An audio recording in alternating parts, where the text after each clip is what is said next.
Tamara Tiasmara masih terus mendapat tudingan lantaran dinilai terlibat dalam kasus kematian putranya, Dante berusia 6 tahun. Tudingan tersebut kemudian dibahas oleh pakar hukum Chairul Huda. Saya melihat tidak ada yang disebut di hukum making of mind.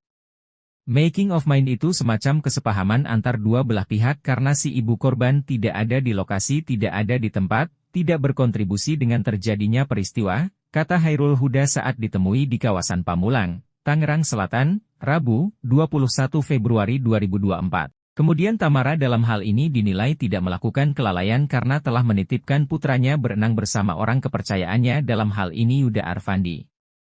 Lalai adalah sebab timbulnya akibat. Akibatnya adalah kematian, jadi kalau dikatakan si ibu lalai, kelalaian yang mana?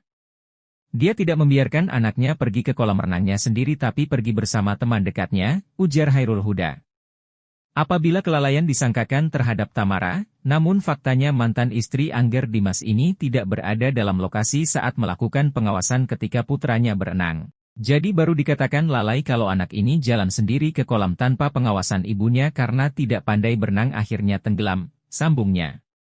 Selain itu rekaman CCTV menunjukkan jika adanya intervensi dari Yuda Arfandi ketika menemani Dante berenang dengan cara dibenamkan hingga akhirnya melebihi kemampuan fisik putra Tamara dalam olahraga air itu.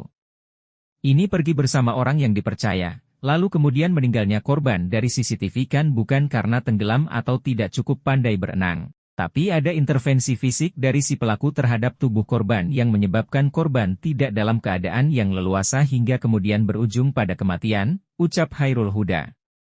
Dengan demikian Dante meninggal dunia setelah dibenamkan oleh Yuda Arfandi.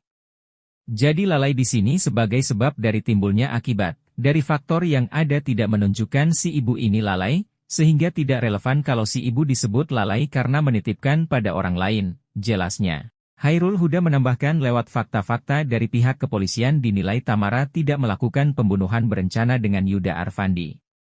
Jadi saya pikir jauh kalau dikatakan ini ada persekongkolan atau kesepakatan atau permufakatan antara ibu korban dengan tersangka, jadi kontribusi perbuatan tidak ada, motif tidak ada, meeting of mind tidak ada, jadi saya pikir sangat jauh kalau dikatakan ini ada persekongkolan, kata Chairul Huda.